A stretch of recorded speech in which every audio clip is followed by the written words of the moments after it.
വഖഫ് ഭേദഗതിക്കെതിരെ എന്ന പേരിൽ ജമാഅത്തെ ഇസ്ലാമിയുടെ യുവജന സംഘടനയായ സോളിഡാരിറ്റി നടത്തിയ പ്രതിഷേധത്തിൽ ഭീകര നേതാക്കളുടെ ചിത്രങ്ങളും ഹമാസ് സ്ഥാപകൻ അഹമ്മദ് യാസിന്റെയും ഹമാസ് ഭീകരൻ യഹ്യ സിൻവാറിന്റെയും പ്ലക്കാർഡുകൾ ഉയർത്തിയായിരുന്നു സമരം.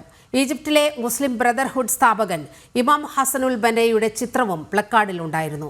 പോലീസ് അനുമതി നിഷേധിച്ചിട്ടും സോളിഡാരിറ്റി മാർച്ച് നടത്തുകയായിരുന്നു. സമരം നടത്തുന്നത് വഖഫ് ഭേദഗതി ബില്ലിനെതിരെ. എന്നാൽ പ്ലക്കാർഡുകളിൽ നിറയെ ഉയർന്നത് ഭീകരവാദികളുടെ ചിത്രങ്ങൾ.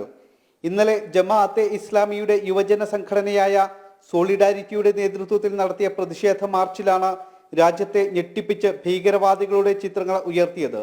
ഇന്നലെ മലപ്പുറം കരിപ്പൂർ വിമാനത്താവളത്തിന് സമീപം റോഡ് ഉപരോധിച്ചുകൊണ്ടുള്ള സമരത്തിൽ ഭീകരവാദ സംഘടനയായ ഹമാസ് സ്ഥാപകൻ അഹമ്മദ് യാസിന്റെയും ഹമാസ് ഭീകരവാദി യഹ്യ സിൻവാറിന്റെയും പ്ലക്കാർഡുകൾ ഉയർത്തി. ഈജിപ്തിലെ മുസ്ലിം ബ്രദർഹുഡ് സ്ഥാപകൻ ഇമാം ഹസനുൽ ബന്നയുടെ ചിത്രവും പ്ലക്കാർഡിലുണ്ടായിരുന്നു. വ്യത്യസ്ത ഭീകരവിരുദ്ധ പോരാട്ടത്തിൽ കൊല്ലപ്പെട്ടവരാണ് ഇവർ. സോളിഡാരിറ്റിയും ISOയും സംയുക്തമായാണ് വഖഫ് ഭേദഗതി ബില്ലിനെതിരെ പ്രതിഷേധം സംഘടിപ്പിച്ചത്.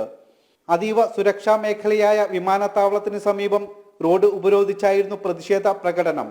പോലീസിന്റെ അനുമതിയില്ലാതെയായിരുന്നു പ്രതിഷേധം പിന്നീട് ലാത്തിച്ചാർജിൽ കലാശിച്ചു.